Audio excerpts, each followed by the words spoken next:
नमस्कार सभी को। आइए बच्चों, आज शुरू करते हैं अपन यूज़ ऑफ हेल्पिंग वर्ब्स। तो हेल्पिंग वर्ब्स का यूज़ क्या है? तो बेसिकली जो टेंस हैं उनके अंदर कुछ हेल्पिंग वर्ब के पेयर्स बने हुए हैं। कहीं पे 2 हैं और कहीं पे 3 हैं। तो यहाँ पे हम देखेंगे कि पर्टिकुलर हेल्पिंग वर्ब का यूज़ क्या है। तो बिना टाइम वेस्ट किए शुरू करते हैं। हेल्पिंग वर्ब जो यूज़ होती है, सबसे पहले आती है डू और डज़। ये आती है प्रेजेंट सिंपल के अंदर।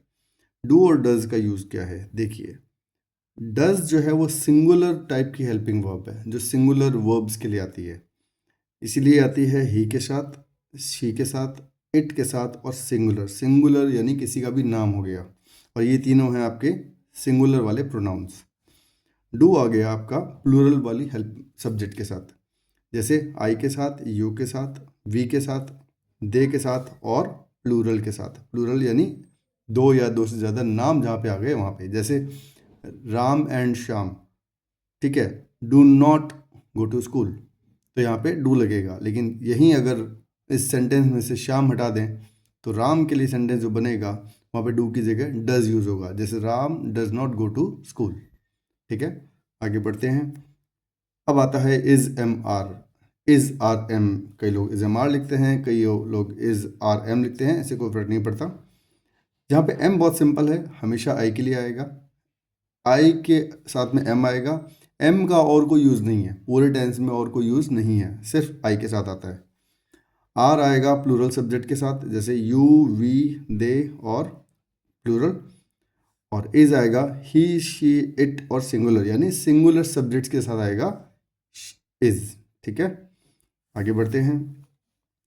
फिर आते हैं हैज़ और हैव। हैज़ और हैव का यूज़ होता है प्रेजेंट परफेक्ट के अंदर, याद रखना। ये है सिंपल प्रेजेंट, ये है प्रेजेंट कंटिन्यूस, ये है प्रेजेंट परफेक्ट। हैव है एक प्लूरल वर्ब, आई को भी इस कैटेगरी में डाला गया है। आई के साथ, यू के साथ, वी के साथ, दे और प्लूरल के साथ आएगा हैव। और सिंगुलर के लिए आएगा हैज़, जैसे ही, शी, इट और सिंगुलर। ठीक है, उसके बाद आ जाते हैं हमारे पास्ट के जो हेल्पिंग वर्ब्स हैं। पास्ट के अंदर अगर देखें तो सिर्फ एक ही पेयर है यहाँ पे, वॉज और वर का। क्यों? क्योंकि बाकी सब जितने भी टेंसेज हैं पास्ट के, जैसे पास्ट सिंपल, उसमें एक ही हेल्पिंग वर्ब है, जैसे डिड। जैसे पास्ट परफेक्ट, एक ही हेल्पिंग वर्ब का ऑप्शन है, जैसे हैड। और past perfect continuous, had been, एक ही हेल्पिंग वर्ब है। तो वहाँ पे ऐसे पेयर बनाने की जरूरत नहीं होती, क्योंकि सबके साथ वही लगेगा।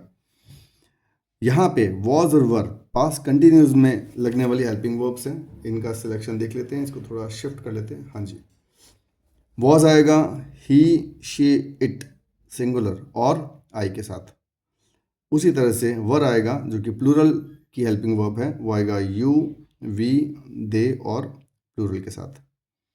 लास्ट में बचता है विल और शेल। पूरे फ्यूचर के लिए एक ही ऑप्शन है, क्योंकि जितने भी बाकी जो टेंसेज हैं फ्यूचर के, जैसे फ्यूचर कंटिन्यूस, फ्यूचर परफेक्ट और फ्यूचर परफेक्ट कंटिन्यूस, उसमें विल और शेल के आगे ही कुछ वर्ड्स लगेंगे, जैसे बी, हैव या हैव बीन, नई हेल्पिंग वर्ब बनाने के लिए। और ये आता है फ्यूचर सिंपल के लिए। तो शेल का यूज़ समझते हैं। शेल आएगा आई और वी के साथ। तो कैसे याद रखेंगे इसको? जो प्रोनाउन के अंदर फर्स्ट पर्सन प्रोनाउन होते हैं, ये आई और वी दोनों फर्स्ट पर्सन प्रोनाउन हैं, इनके साथ आएगा शेल। बाकी सभी के साथ आएगा विल, जैसे ही, शी, इट, यू के साथ, दे के साथ, सिंगुलर के साथ और प्लूरल सभी के साथ आएगा विल।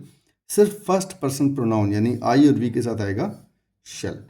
आई होप ये आपको समझ में आया होगा। कोई डाउट हो तो क्वेश्चन लिखिए अपने कमेंट्स के अंदर। और इस पूरे चार्ट को समझने के लिए हम कुछ एक्टिविटी करेंगे जो अगले वीडियो में लेके आएंगे। तब तक के लिए ट्यून इन रहें। Thank you.